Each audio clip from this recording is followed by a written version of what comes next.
जंगल के बीचों बीच पांचों बहनों को बांध कर रखा गया है, वो भी लोहे की जंजीरों से। कोई हिल भी नहीं पा रहा है। उनके सामने रमेश, बिमला, नंदिनी और बिमला के बाकी 4 बेटे खड़े हैं। उनके हाथ में जलती हुई मशालें हैं। रमेश जोर जोर से हंस पड़ता है। कौन बचाएगा तुम लोगों को? यहाँ हम लोगों के अलावा और कोई नहीं है। अब हम तुम सभी को जलाकर राख कर देंगे। ये बोलकर वो चारों लोगों की तरफ आग लगा देते हैं और जोर जोर से हंसने लगते हैं। अब तुम लोग हमें रोक नहीं पाओगे। अब क्या होगा? क्या पांचों बहनें बच पाएंगी? मगर इन लोगों के साथ ऐसा बर्ताव क्यों किया जा रहा है? आखिर किस काम से रोकने की बात हो रही है? ये जानने के लिए इस कहानी को शुरू से शुरू करना पड़ेगा। इस कहानी की शुरुआत होती है राधेगंज नाम के गांव से, जहां अंजलि, शेफाली, अनुराधा, माधुरी और पायल नाम की 5 बहनों का जन्म हुआ। पायल को जन्म देने के बाद उनकी माँ का देहांत हो गया और कुछ ही दिन बाद उनके पिता भी चल बसे। उन 5 बहनों में से अंजलि सबसे बड़ी थी, इसलिए अंजलि ने काम करके सबका पेट भरने की जिम्मेदारी अपने कंधों पर ली। मगर एक छोटी सी बच्ची को कौन काम देगा? इधर उधर घूमने के बाद भी अंजलि को काम नहीं मिला। आज भी मुझे कोई काम नहीं मिला। आज भी हम सबको भूखा सोना पड़ेगा। कोई बात नहीं दीदी, हम भूखे ही सो जाएंगे, आप उदास मत हो। हम दोनों तो सो जाएंगे शेफाली, लेकिन बाकियों का क्या होगा? ये पायल तो इतनी छोटी है, उसे तो कुछ पता भी नहीं है। दीदी, मुझे लगता है हमें ऐसे कोई काम नहीं देगा। हम छोटे हैं, हमसे क्या ही काम करवाएगा कोई? इससे अच्छा हम कुछ और करते हैं। और क्या करें शेफाली? आज गांव के लोग आपस में बातें कर रहे थे कि गांव में एक बहुत बड़ा जादूगर आने वाला है और जादू देखने के लिए टिकट लेना पड़ेगा।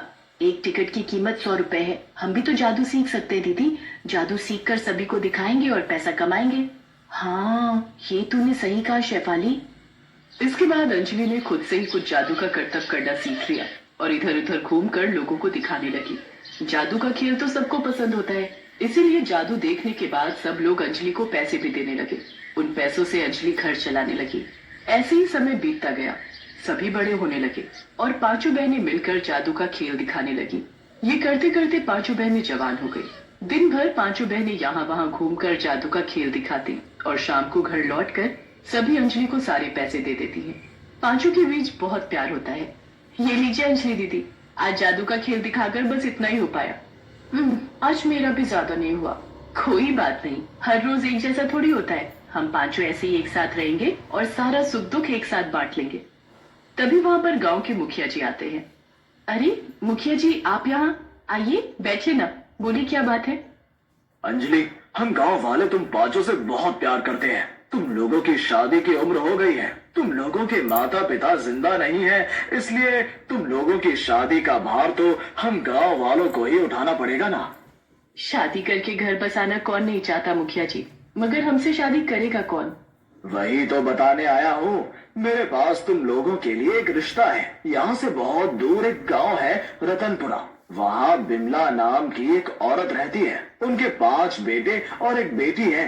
अपने 5 बेटों के लिए वो लड़कियां ढूंढ रही है। अगर तुम लोगों की सहमति हो तो मैं बात आगे बढ़ाऊं? सहमति तो है मुखिया जी, मगर हम यहाँ वहाँ जादू का खेल दिखाकर किसी तरह गुजारा करते हैं। हम दहेज कहाँ से देंगे? अरे उसकी चिंता तुम मत करो, हम गांव वाले चंदा जमा करके दहेज का इंतजाम की बात आगे बढ़ाते हैं। बिमला को 5 लड़कियां पसंद आती हैं। वो दहेज में 5 लाख रुपए की मांग करती है। मुखिया जी मान जाते हैं और सभी गांव वाले मिलकर दहेज का सारा पैसा बिमला के हाथों में दे देते हैं। 5 बहनों की शादी हो जाती है और वो ससुराल चली जाती है। आज मेरा सपना सच हो गया। आज हम 5 को एक घर मिल गया। लेकिन अंजलि की खुशी ज्यादा दिन टिकी नहीं। 2-3 दिन बाद से ही 5 बहनों पर अत्याचार शुरू हो गया। बिमला 5 से घर के सारे काम करवाने लगी। उनकी ननद नंदिनी भी 5 पर हुकूमत करने लगी। ए भाभी, मेरे कपड़े धो देना। और वो सबसे छोटी वाली, क्या नाम है तुम्हारा? मेरा नाम पायल है। हाँ पायल, इधर आओ, मेरे पैर में दर्द हो रहा है, मेरे पैर दबा दो। वो 5 बस यही करने लगी। अंजलि का पति रमेश भी अंजलि को मारने पीटने लगा। सिर्फ रमेश ही क्यों, रमेश के चारों भाई ऐसा ही बर्ताव करने लगे। मगर अंजलि को पता है कि वो लोग अभी गांव वापस नहीं जा सकती, क्योंकि गांव वालों ने बड़ी मुश्किल से उन लोगों की शादी करवाई है। इसीलिए वो लोग सब कुछ चुपचाप सहने लगी। ऐसे ही 1 साल बीत गया। एक दिन शाम को बिमला, नंदिनी और बिमला के 5 बेटे एक कमरे में बैठकर आपस में बातें कर रहे होते हैं। अंजलि कमरे में बाहर से सब कुछ सुनने लगती है। 1 साल हो गया है शादी को, अब इन लोगों को खत्म करने की बारी आ गई है। कल रात को करेंगे माँ, जब ये सब सो रही होंगी तब इन लोगों का काम तमाम कर देंगे। हाँ, तभी तो भैया लोगों की फिर से शादी होगी और घर में दहेज का खूब ढेर सारा पैसा आएगा। ये सुनने के बाद अंजलि को सब कुछ पता चल जाता है कि ये लोग हर साल नई नई शादियां करते हैं और दहेज के पैसों से ही घर चलाते हैं। कमरे के अंदर से बिमला कहती है, मगर ये काम करेंगे कब? अंजलि डर जाती है। वो तुरंत अपनी बाकी बहनों को ये बात बताती है और उसी रात चुपके से उस घर से पांचों बहनें भाग जाती हैं। भागते भागते वो एक जंगल में पहुंच जाती हैं। अंजलि दीदी, हमने क्या सोचा था और क्या हुआ? हम तो बस एक घर चाहते थे। वही तो, पता नहीं अब क्या करेंगे। गांव वापस भी नहीं जा पाएंगे और इन लोगों के सामने भी नहीं जा सकते, नहीं तो ये लोग हमें मार डालेंगे। इससे अच्छा हम खुद ही आत्महत्या कर लेते हैं, सारा दुख खत्म हो जाएगा। ये बात बोलते ही वहाँ हवा चलने लगती है, पेड़ पौधे सब कुछ हिलने लगते हैं और उन लोगों के सामने एक पिशाचिन प्रकट होती है। इस जंगल में ये काम गलती से भी मत करना, नहीं तो मेरी तरह इस जंगल में ही हमेशा हमेशा के लिए भटकती रहूंगी। मैं तुम लोगों को जानती हूँ, तुम सब बहुत अच्छी हो, मैं तुम लोगों की मदद कर सकती हूँ। मदद? कैसी मदद? तुम लोगों को जादुई खेल दिखाती थी ना, मैं तुम लोगों को असली जादुई शक्ति दे सकती हूँ, जिससे तुम लोग उन शैतानों से बदला ले सकती हो। हाँ, हमें चाहिए जादुई शक्ति। ठीक है अंजलि, तुम सबसे शक्तिशाली बनोगी। शेफाली, तुम आग से ज्वाला निकाल सकोगी। अनुराधा, तुम पानी निकाल सकोगी। माधुरी, तुम जितनी मर्जी लंबी हो सकोगी। और पायल, तुम एक चुटकी में कहीं भी पहुंच सकोगी। ये बोलकर वो पिशाचिन गायब हो जाती है। पांचों में जादुई शक्ति आ जाती है। तो चलो अब उन लोगों से बदला लेते हैं। पता नहीं उन लोगों ने कितनी सारी लड़कियों का सर्वनाश किया है, अब और नहीं करने देंगे। ये बोलकर पायल अंजलि का हाथ पकड़ती है, अंजलि शेफाली का, और इसी तरह सभी एक दूसरे का हाथ पकड़ लेते हैं और पायल सभी को लेकर एक चुटकी में वहाँ से गायब हो जाती है। वो लोग बिमला के घर के सामने आ जाते हैं। वाह, ये शक्ति तो कमाल की है। तभी वहाँ रमेश घर के बाहर आ जाता है। अच्छा, तो तुम लोग मरने के लिए आ गए? हाँ, मरोगे तो तुम लोग, हम लोग बदला लेने आए हैं। जरा पीछे मुड़कर तो देखो। पांचों मुड़कर देखती हैं और तभी बिमला, नंदिनी और बाकी चार लड़के एक एक डंडा लेकर उन लोगों के सिर पर मारते हैं। वो लोग बेहोश हो जाती हैं। पांचों को जब होश आता है तब वो सब देखती हैं कि उन लोगों को जंगल के बीचों बीच बांध कर रखा गया है, वो भी लोहे की जंजीरों से। कोई हिल भी नहीं पा रहा है।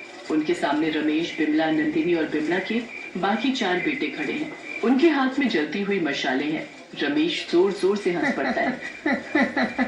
कौन बचाएगा तुम लोगों को? यहाँ हम लोगों के अलावा और कोई नहीं है। अब हम तुम सभी को जलाकर राख कर देंगे।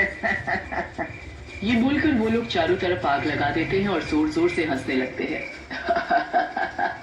अब तुम लोग हमें रोक नहीं पाओगे।